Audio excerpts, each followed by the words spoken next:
Kenya and the rest of Africa, like other developing nations, are in need of greater international partnership and cooperation to avert economic crisis in the wake of the pandemic.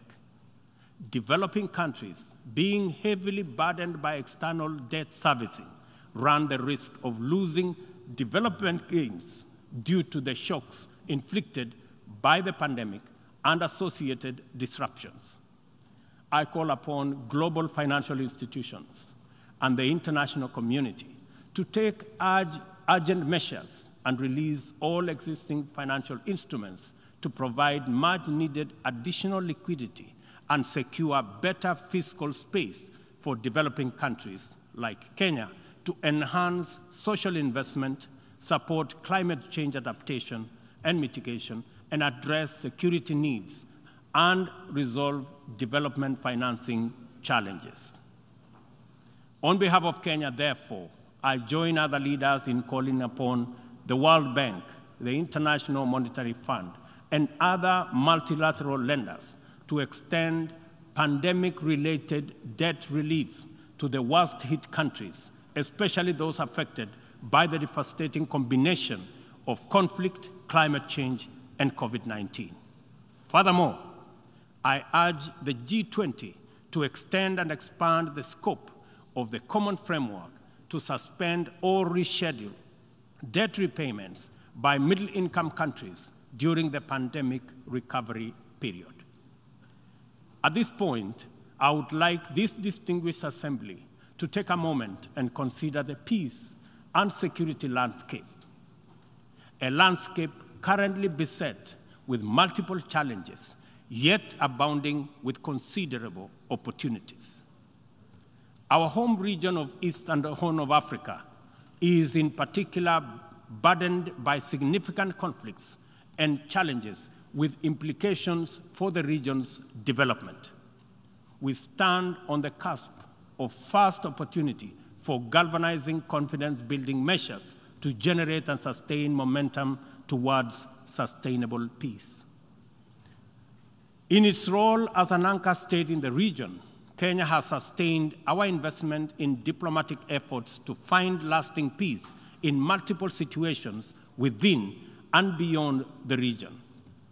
Although some processes have yielded undeniable success, challenges remain.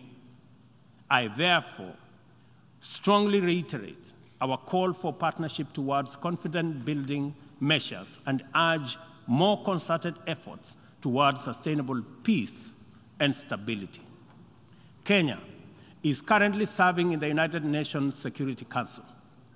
I am proud to confirm that our engagement over the last 2 years has prioritized regional peace and security, countering terrorism and violent extremism, peace support operations, climate and security as critical contributions to the collective efforts to build a safer, more prosperous, and peaceful world.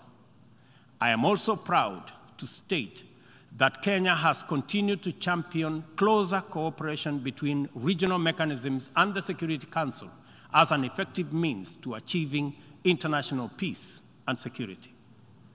Kenya continues to advocate the renewal of the Africa Union security architecture, which draws comparative strength from the highly productive complementarity between the United Nations, the Africa Union, and the regional economic communities. Working closely with the 2 elected African countries of the A3 in the UN Security Council, we are committed to finding a stronger Africa voice in the Council and achieving a consensus-driven, rules-based multilateral system. It is our manifest intention to see greater Pan-Africanization of the global agenda in order to make multilateralism work for the people of the world in their diversity. It is time for multilateralism to reflect the voice of farmers, represent the hopes of villagers, champion the aspirations of pastoralists, defend the rights of fisherfolk, express the dreams of traders, respect the wishes of workers, and indeed protect the welfare of all peoples of the global South. Let me express the strong collective conviction of my country that the relevance, legitimacy, and moral authority of the United Nations will forever remain deficient, undermined by the absence of comprehensive reforms of the United Nations Security Council. We therefore remain firmly committed to reforming the Security Council to make it a more effective, representative, and democratic global institution. Given the magnitude and variety of challenges the world continues to confront, a more fit for purpose United Nations is urgently needed, one that possesses the legitimacy and efficacy in dealing with threats to international peace and security. A just and inclusive world order cannot be spearheaded by a United Nations Security Council that persistently and unjustly fails the inclusivity criterion. Similarly, threats to democracy will not be credibly resolved by an undemocratic and representative Security Council. It is vitally important for this critical institution to reflect the values it is entrusted to protect, to defend, to uphold on behalf of humankind. We welcome the call by President Biden this morning for the expansion of the membership of the Security Council as a significant step in the right direction, and we look forward to building consensus for the actualization of the same. The COVID-19 pandemic severely disrupted health systems, seriously challenging the implementation of programs that are vital for the realization of health-related sustainable development goals. To place us firmly back on track and accelerate our progress towards these SDGs targets, it is imperative for us to foster sustainable partnerships between governments, other state actors, the civil society, and the private sector. This modality of collective action is particularly vital for building resilient health systems, whose importance in enabling us withstand future pandemics and other health crises can no longer be disputed. For this reason, Kenya will continue to strongly support the development of legally binding World Health Organization International. Is that the COVID-19 pandemic exposed for all the world to see the severe deficit of these critical values in our present multilateral configuration. Global supply chains remained impervious to demands in the global South generally, and Africa in particular. Unequal access to vaccines underscored this unjust and unequal situation with unforgettable clarity. Whenever human life, security, and welfare is in jeopardy, it is immoral to administer interventions through frameworks that are anchored on fundamental inequality. We are all witnesses to admirable demonstrations of effective solidarity in response to crises in various parts of the world. Our knowledge of the possibility of spontaneous yet resolute global solidarity reinforces the African exception as particularly repugnant.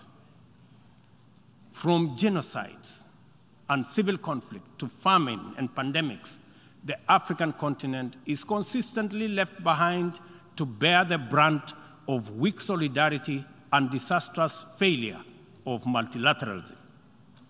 History indicates the last time Africa was the focal point of strong and effective multilateralism and multilateral consensus was during the Berlin Conference of 1884-1885, and the character of the ensuing interventions casts a long shadow to date. Not to put too fine a point to it, the failure of multilateralism during crises which relegate the people of Africa outside the cycle of moral consideration and normalizes humanitarian neglect and other casual injustices are failures of humanity. Nothing about Africa, and I say nothing about Africa or its people makes it acceptable for this type of failure to persist in this era. And we have an urgent moral duty to do better, and to right this wrong. For decades, Africa has borne the brunt of 3 epidemics: the HIV, tuberculosis, and malaria. I applaud innovative partnerships like the Global Fund for their progress in addressing the 3 menaces, and also welcome the ambitious targets set for the 7th replenishment cycle. Kenya is committed to supporting the Global Fund and implementing the agreed targets in order to actualize our pledge at the replenishment conference. Kenya calls upon all countries implementing the Global Fund programs, especially fellow African states, to remain at the forefront in championing for successful replenishment of the fund. This way, the mobilization of much-needed resources is enhanced, bringing us closer to the final elimination of these dangerous diseases. In conclusion, Kenya joins the Secretary General in calling for the strengthening of multilateralism as the only sustainable path to a peaceful, stable, and prosperous world for all. This is the imperative of our time and the call of this moment. It is time to work on the trust deficit with stronger conviction that none of us is really safe until all of us are safe. The theme of the 77th session, and I quote, "a watershed moment, transformative solutions to interlocking challenges," end of quote, demands that we recognize the crises we must confront are interlinked in a complicated way. They can only be effectively addressed through more imaginative strategies and innovative formula. A population of 8 billion people in a densely networked world increasingly looks up to the multilateral system as the anchor for their individual aspirations directly and indirectly through robust national frameworks. Increasingly, therefore, the United Nations system is expected to be responsive to these needs, and for the proceedings in this forum, in a forum like this, to speak to ordinary people in far-flung reaches of our incredibly diverse globe. It is impossible to address all their individual needs directly, but it is possible to respond to all of them by speaking with conviction to the universal values of equality, inclusion, justice, solidarity, and collective action, and by making sure that all our interventions effectively reflect them with clarity. The integrity of the international order must be measured by the distance separating our resolutions, consensus, and agreement from decisions, actions, committed, interventions, and effective solutions. A watershed moment, therefore, demands that we reduce that gap drastically and quickly. Kenya pursues numerous essential domestic agenda through the multilateral framework. We are heavily invested in the strength, effectiveness, and eventual success of all interventions formulated by the United Nations. It is important that the output of this and other similar fora achieve immediate resonance in the minds and lives of our youth still seeking opportunity to express and actualize themselves, our farmers working to feed nations, our Juakali entrepreneurs striving in pursuit of success in the informal economy, and our professionals who formulate policy, implement strategy, and monitor service delivery in public and private sectors. Africa places immense value in the international community and the tremendous possibilities it can unlock through inclusive, sustainable, and effective action to transform the lives of our people and establish lasting peace, security, and shared prosperity.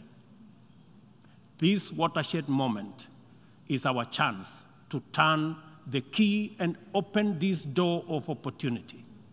We can make progress in addressing the triple global threats and liberate ourselves from the shame of past failures of multilateralism. At this watershed moment, we must not only choose, but also act decisively to bequeath our children and their children a greener, safer, healthier, and more abundant earth. Let us do it together, inclusively, multilaterally. I thank you.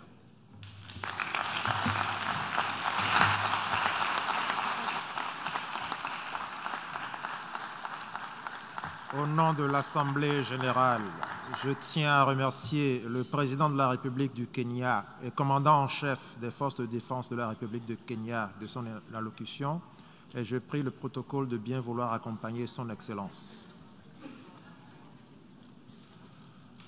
L'Assemblée va maintenant entendre l'allocution de son Excellence, M. Ali Bongo Ondimba, président de la République gabonaise. Je prie le protocole de bien vouloir accompagner son Excellence.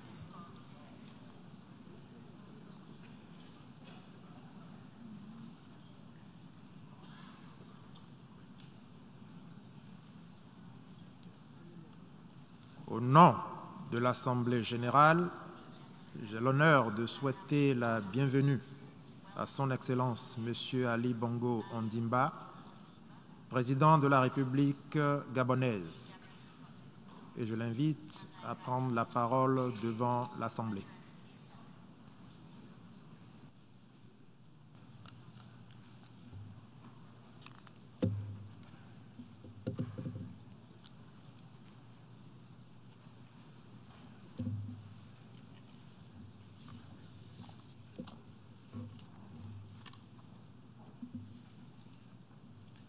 Mesdames et Messieurs les chefs d'État et de gouvernement, Excellences, Mesdames et Messieurs, Monsieur le Président,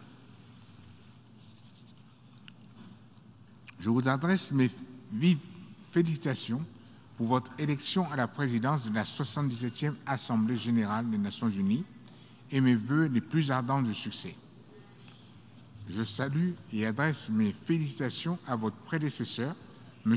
Abdullah Shahid, pour l'engagement qu'il a démontré tout au long de la 76e session. Au secrétaire général, Antonio Guterres, je réitère le plein soutien de mon pays dans ses efforts au service de notre organisation. Monsieur le Président, je me réjouis de prendre à nouveau la parole avec gravité parce que la situation l'exige. En effet, nous sommes à une période charnière du système international, alors que le monde se relève difficilement d'une pandémie et se trouve en proie à une crise multidimensionnelle. L'émergence de nouveaux pôles d'influence entraîne une cristallisation et commande que nous privilégions un dialogue permanent en vue d'un consensus global plutôt qu'un rapport de force dans l'approche des questions antagonistes au sein du système multilatéral. Face aux rivalités entre puissances et aux défis multiformes qui nous concernent tous, il serait dangereusement naïf de continuer à miser sur des rapports de force ou des positions unilatérales. L'interdépendance des enjeux globaux et l'interconnexion des économies nationales nous exigent de dialoguer afin de répondre de manière appropriée et surtout collective aux menaces les plus graves à la paix et à la sécurité internationale. Nous sommes dans le dernier quart d'une année qui a vu les défis mondiaux s'amplifier, mettant à mal les efforts communs et individuels visant à mettre en œuvre les objectifs de développement durable à l'horizon 2030. À moins de 8 ans de l'échéance, il est crucial d'évaluer le parcours à l'aune de la menace que continue de faire peser la pandémie de la COVID-19 sur nos économies. Une menace tout aussi insidieuse plane désormais sur nos économies. Cette menace, c'est l'inflation. Partout dans le monde, l'inflation atteint de tristes records. Personne n'est épargné. Les entreprises comme les ménages, le nord comme le sud, ces effets sont dévastateurs. Il nous faut donc agir. Individuellement, certes, c'est ce que le Gabon fait en subventionnant certains produits de première nécessité, en contrôlant les prix sur d'autres. Mais ici aussi, nous ne parviendrons à vaincre efficacement ce phénomène que si nous agissons collectivement de manière coordonnée en toute solidarité. C'est un défi, un de plus, lancé à la face du monde. Nous devons ensemble, tous ensemble, le relever. Mr. President, this year marks many new beginnings for Gabon as we arise from the tragedy and forced inertia of the coronavirus pandemic and reopen to the world. We are the newest member of the Commonwealth of Nations, home to 2.5 billion people, 1/3 of the world's population, with shared values of respect for democracy, human rights, and the rule of law. My country is broadening horizons for our citizens and seizing the chance for our young people to benefit from studying, traveling, and building business relationships far beyond our own borders. At the same time, Gabon takes its place on the world stage, not alone, but as a proud African nation. But the problems that our world faces today are global, as are the solutions. We must all be outward-facing, not inward-looking, as we confront the difficulties of the world where resources are finite and the population growing. This month, our Commonwealth family has lost its leader, Her Majesty Queen Elizabeth II. Through the union that she loved so deeply, the Queen offered respect, friendship, and wise counsel to many independent nations around the world, small or large. She promoted peace, liberty, and shared values, and fostered the spirit of cooperation.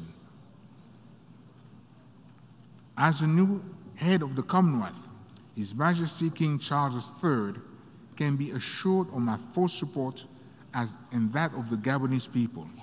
A dear friend of Gabon for many years, King Charles III shares my enthusiasm for protecting our natural environment and biodiversity in the same ways for global climate and sustainability. Mr. President,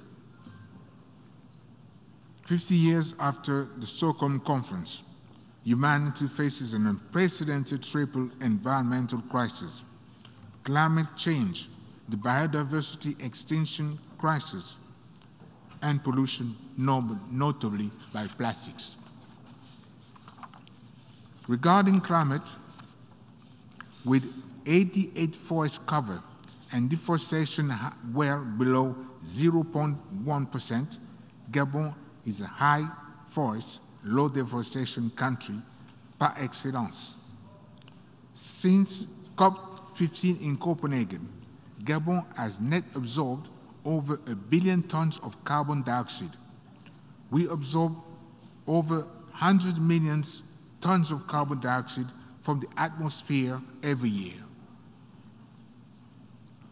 In other words, we have already achieved, indeed exceeded the Paris Agreement objective of carbon neutrality.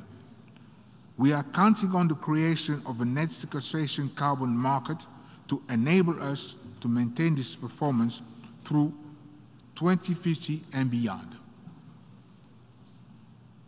Secondly, I found the biodiversity crisis extremely alarming. COP15 in Montreal will be a decisive moment for humanity, and it is critical that we adopt an ambitious global biodiversity framework. The time has come to transition from billions to trillions by mobilizing 1% of global GDP for nature. Finally, pollution has become a chronic problem in our cities, our rivers, our oceans. We must lose no time adopting a binding international agreement on plastic pollution, as well as a treaty on the high seas. In order to achieve sustainable development goals, our international agreements and national policies must address the interdependence of this crisis. Mr. President, threats to international peace and security continue to increase exponentially, faced with the proliferation of the armed groups. Restricting our access to arms will be at the heart of my country's priorities during our presidency of the United Nations Security Council in October.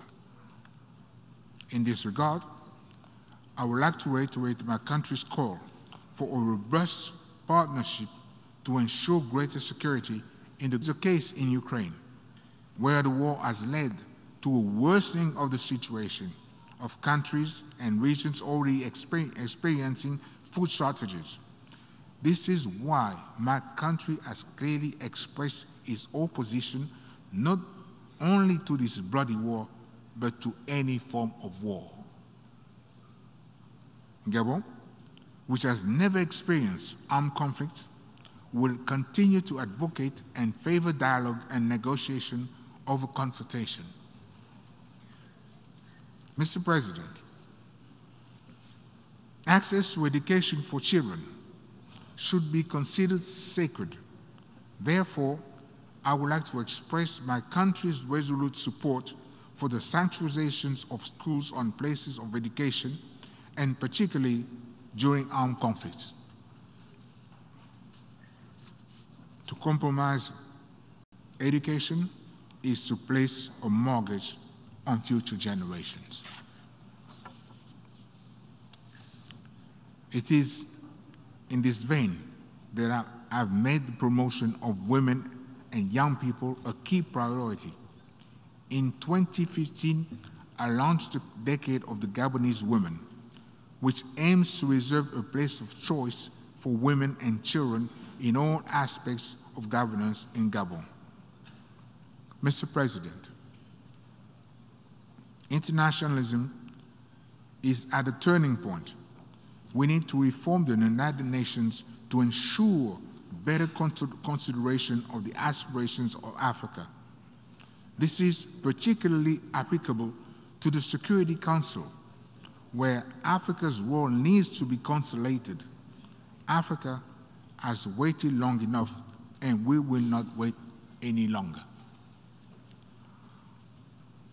In light of the strong interdependence of nations, it is crucial that we put an end to the use of sanctions, working instead to build bridges of prosperity.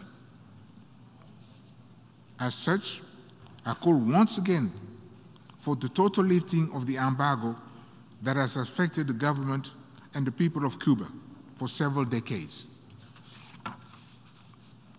Inevitably,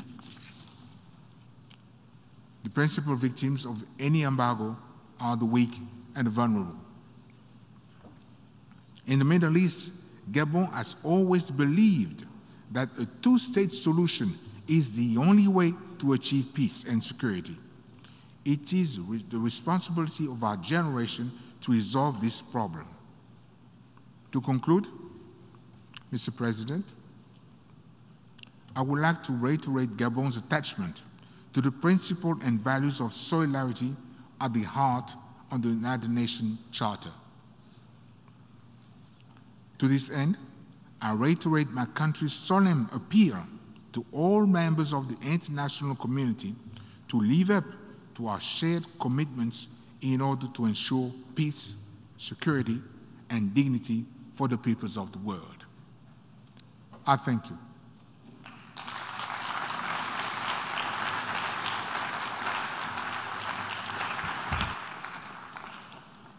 Au nom de l'Assemblée générale, je tiens à remercier le président de la République gabonaise de son allocution et je prie le protocole de bien vouloir accompagner son Excellence.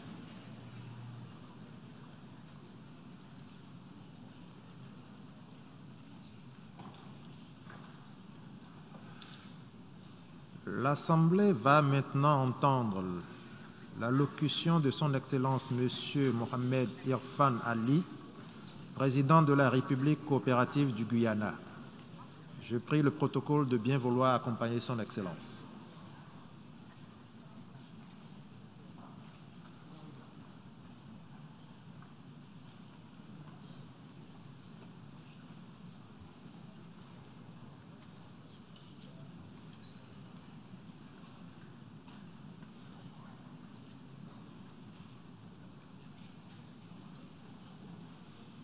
Au nom de l'Assemblée générale, j'ai l'honneur de souhaiter la bienvenue à son Excellence M. Mohamed Irfan Ali, président de la République coopérative du Guyana, et je l'invite à prendre la parole devant l'Assemblée.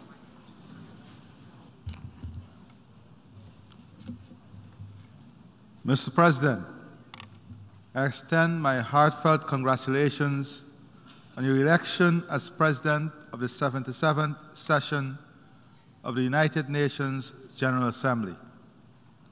I'm confident that your stewardship will lend further credence to the impactful role of multilateralism in resolving global challenges. I thank your predecessor, Mr. Abdullah Shahid, for his shrewd leadership over the past year. I had the distinct privilege of welcoming him recently to Guyana and benefiting from his experience in championing an inclusive future for our youth. Congratulations to him, the Secretary General, and the General Assembly for the recently passed resolution on the establishment of a United Nations Youth Office. 1 month ago in Guyana, I launched the Youth Advisory Council as part of my government's commitment to ensure the involvement of young people in decision-making and development as the government work towards building Guyana's future. We are living in a troubled world which has lost its balance.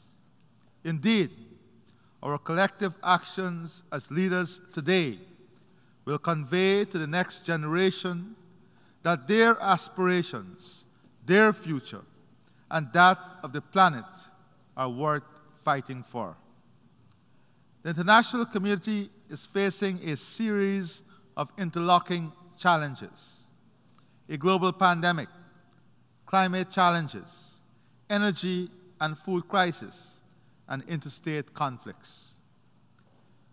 As a consequence of the pandemic, approximately 97 million more persons are living on less than $1.90 per day, significantly increasing the global poverty rate and inequalities. The developing world lost revenues and income that were earmarked for the achievement of many sustainable development goals, pushing us further away from our 2030 targets. A UN report in March 2022 spoke definitively to the unequal distribution of COVID-19 vaccines and its impact on widening economic disparity between the rich and the poor. The study found that low-income countries could have increased their GDP by $16.7 billion US dollars in 2021 if they had a similar vaccination rate as high-income developed countries. How are we going to address this inequality? How are we going to address this injustice? Guyana's position is that there must be an immediate re-examination of the financing gap and the debt portfolio of the developing countries to open fiscal space and create an opportunity for recovery, bridging the gap and attaining the SDG goals. Guyana welcomes the global initiatives around pandemic preparedness. It is imperative that we collectively discuss how to address any potential pandemic and health threats so that we are better equipped in the future to avoid the inequalities that exist. Mr. President, Excellencies, the global food security problem has disproportionately affected us. The prevalence of moderate and severe food insecurity trended upwards since 2014, with an estimated increase in 2020 equaling that of the previous 5 years combined.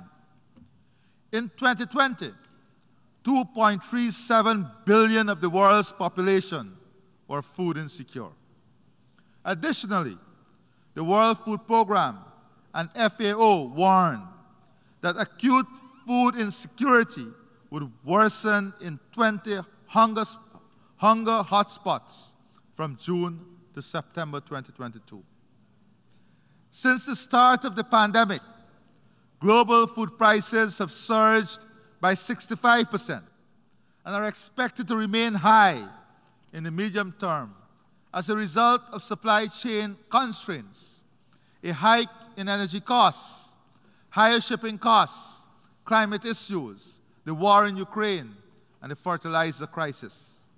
Further, since the onset of the Russia-Ukraine war, global food prices increased sharply, reaching an all-time high in February 2022. The FAO projects that the production of cereals, a crop relied on the most in the world, will decline by 40 million tons, or 1.4% when compared to the preceding year. The global food import bill trajectory is a whopping 1.8 trillion this year, a record high. The global food import bill is projected to rise by 51 billion from 2021, 49 billion of which reflects higher prices. The question is, what are we going to do about this? Can the reversal of export bans on rice and wheat and freeing up of grains help the situation? The answer is a resounding yes. For example, export bans of rice from India and wheat from Russia contributed to a price increase of 12.3% and 9% for rice and wheat respectively. As world leaders, we must find the balance now. In honoring our commitment to promote peace, stability, respect for territorial integrity and democracy, and the human rights for all, we must work collectively to prevent situations that can widen inequality and create social and economic havoc. Now is the time for us to decide if a new approach is needed to guarantee food security, energy security, climate security, access to health care and quality education, and security from conflicts and wars. According to the World Bank and Global Trade, between January to February 2022, 135 policy measures were announced or implemented that affected trade in food and fertilizer. During the same period, 34 nations imposed restrictive export measures on food and fertilizers. The questions therefore are whether globalization is only applicable under normal conditions, or whether it is opportunistic and its application, and when a crisis arises, we lock ourselves in and forget about multilateralism and globalization. The evidence is glaring. COVID-19 vaccination, and now access to food and fertilizer. A welcome initiative is the FAO's Global Food Import Financing Facility, which seeks to respond to the prevailing soaring food import costs and addressing the needs of the most exposed. However, there is need to revise the eligibility criteria to accommodate countries beyond the categories of low-income and low-middle-income groups. This narrow grouping heightens the chance that many at-risk, economically vulnerable countries, such as the Caribbean, with large food and food import needs, will be excluded. Mr. President, Excellencies, we all recognize that there is a climate crisis. We must go back to some of the decisions. For example, in COP26, we agreed no more coal-fired power projects. What is the reality? While policies and planning for climate change adaptation are expanding, according to the Adaptation Gap Report 2021, the Gathering Storm, financing and implementation are still far behind. Financing of adaptation and implementation are still far behind where they should be.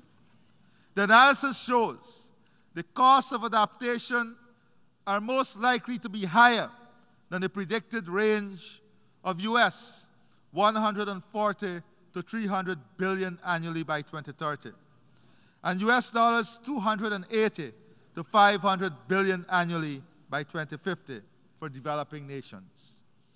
In 2019, US dollars 79.6 billion was allocated to developing nations for planning and carrying out mitigation and adaptation measures. The gap between predicted adaptation costs and existing public adaptation financial flows is generally growing and ranges from 5 to 10 times more.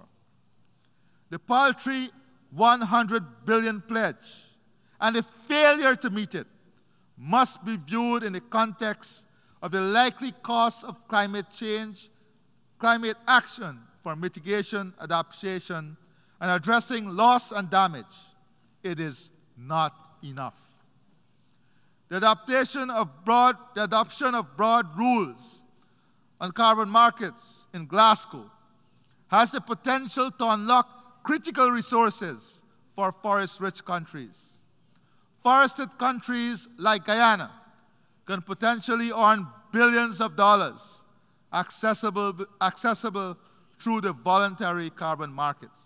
However, the current approximate price is US $10 per ton on the voluntary market, whilst according to an IMF report, the price should be closer to $70 US per ton. COP27 must make progress in refining the rules for the implementation of Article 6 of the Paris Agreement and make decisions that would increase the price of carbon traded in voluntary carbon markets. Mr. President, Excellencies, the world is also faced with an energy crisis. In 2019, almost 10% of the world's population did not have access to electricity. Electricity generated by fossil fuel increased by 178% from 2000 and 2021. Electricity generated from coal increased by 173% from 2000. Based on a recent energy outlook from the U.S. Energy Information Administration, coal-fired generation is expected to be a key energy component as a result of several factors, including a drop in the share of natural gas and rising oil prices. Whilst all of this is occurring, the global energy demand is projected to increase by 47% in the next 30 years. According to the IEA, global electricity demand grew by 6% in 2021 and is projected to grow by 2.4% in 2022, of which only 50% is expected to be met from renewables. As such, the other 50% would have to be met from non-renewable energy sources. Furthermore, analysis by the IEA indicates that getting on the path to net zero emissions by 2050 would require a threefold increase in the current level of investments in the clean energy transition to about $4 trillion by 2030.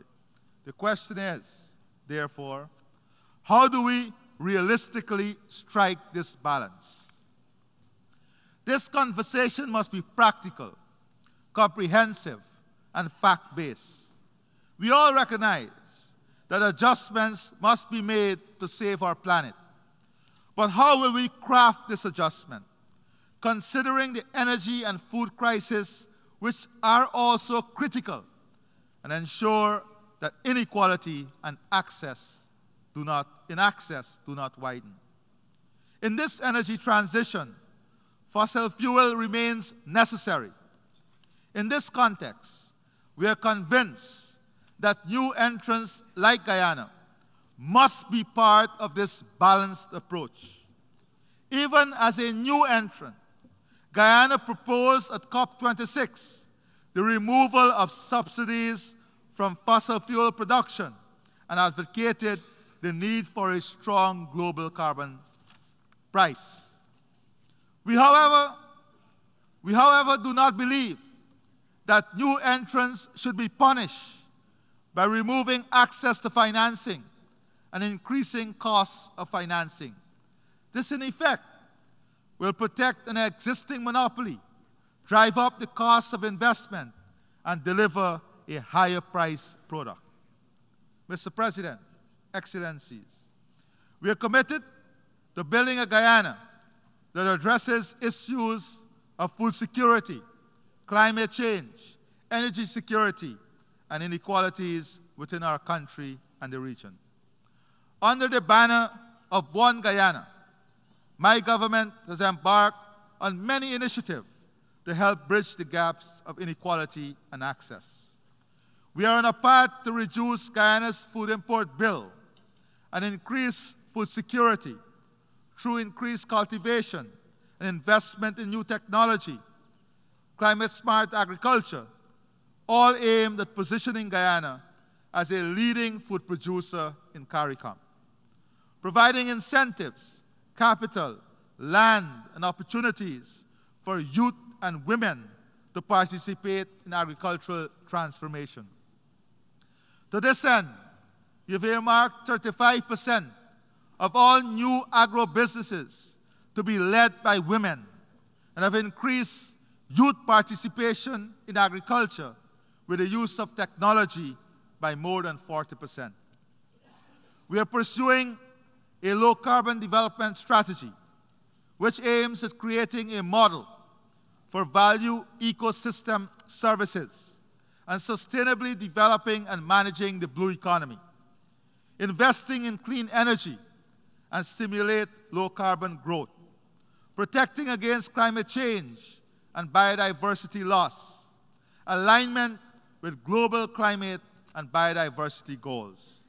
Our forests, which is the size of England, stored 19.5 gigatons of carbon with a deforestation rate of less than 0.05%. We intend to continue the sustainable management of our forests as a key national and global good. Having already achieved net zero, we are working steadfastly in our transition from a 2020 status of 95% dependence on heavy fuel oil and diesel to an energy mix which includes hydropower, solar, wind, and natural gas, from which more than 500 megawatts of new generating capacity will come on stream, of which 87% of this generated energy will be from clean and renewable sources. Human resource transformation through education is a key driver of our development. The achievement of inclusive and equitable quality education and promotion of lifelong learning opportunities are all inextricably linked to attaining our sustainable development goals, including full employment, poverty eradication, and gender equality. Access to free, quality primary and secondary education will soon be followed by free tertiary education. The government of Guyana has invested in our indigenous communities, in infrastructure, education, training, healthcare, and installing internet access capabilities. And we have commenced the training of our workforce for 2030 and beyond. Soon, we will be offering coding skills at our primary school, primary and secondary levels. Mr. President, Excellencies, gender equality and the empowerment of women and girls in all spheres of life, of national life, is a priority. We are committed to ensuring equal access to education for girls and boys. Indeed, more girls are attending school in Guyana and graduating from university. Our focus now includes ensuring that our boys are not left behind. We have initiated several programs to create earning and employment opportunities for women and promote their financial independence. Recognizing that empowerment is inextricably linked to addressing the root causes of and eradicating discrimination and gender-based violence. To achieve balanced growth and sustainable and resilient development for Guyana, our strategies must focus on developing a diversified economic base, strengthen our agricultural and food production system, human resource transformation, investing in the social sector to deliver world-class health, education, and housing for all our people, ensuring an inclusive and equitable society in which prosperity is enjoyed by all. Building our future through the strengthening of our democratic values and respect for the rule of law. Mr. President, Excellencies, as part of the global family, Guyana subscribes to a rule-based international order, as well as the need for resurgence of political will and commitment to protect the multilateral architecture. We are deeply concerned about the number of persons living in conflict situations. The ongoing war in Ukraine is having terrible effects on the region and country, the impact of which are disproportionately felt by women and children. We urge a speedy and peaceful resolution of the conflict and express support for the efforts of the United Nations Secretary General in this regard. In our own region, we again join the overwhelming majority of members of the international community in reiterating Guyana's rejection of the sanctions imposed on the Republic of Cuba. Guyana also restates its solidarity with the Palestinian people and its support for their dignified existence in their own homeland in accordance with a two-state solution.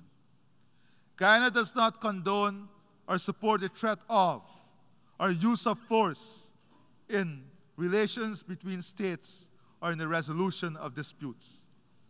Consistent with the Charter of the United Nations, Guyana subscribes to the use of peaceful means to settle disputes. In this context, Guyana thanks those who have already expressed support for a candidature for non-permanent membership of the UN Security Council.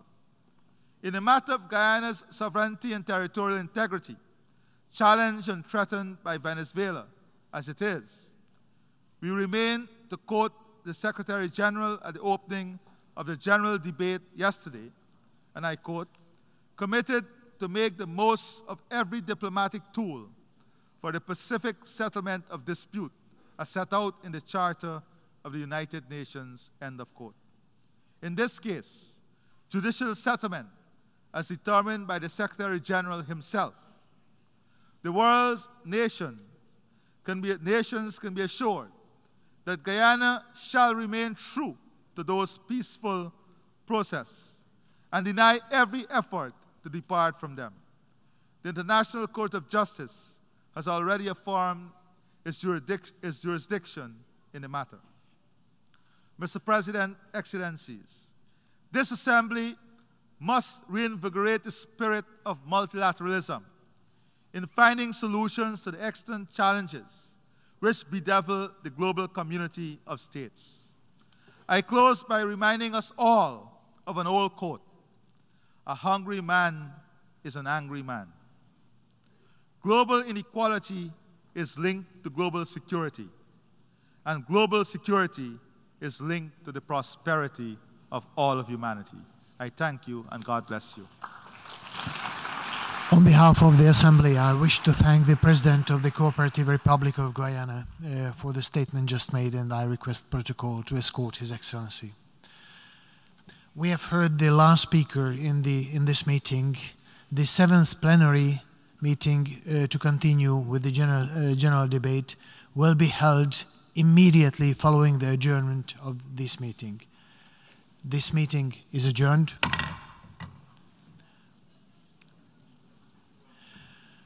And the 7th plenary meeting of the General Assembly is called to order.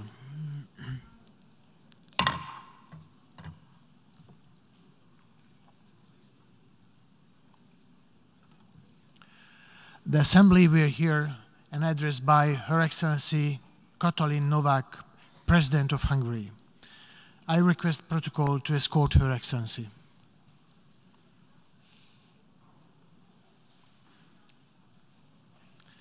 On behalf of the General Assembly, I have the honor to welcome Her Excellency Katalin Novák, President of Hungary, and invite her to address the Assembly.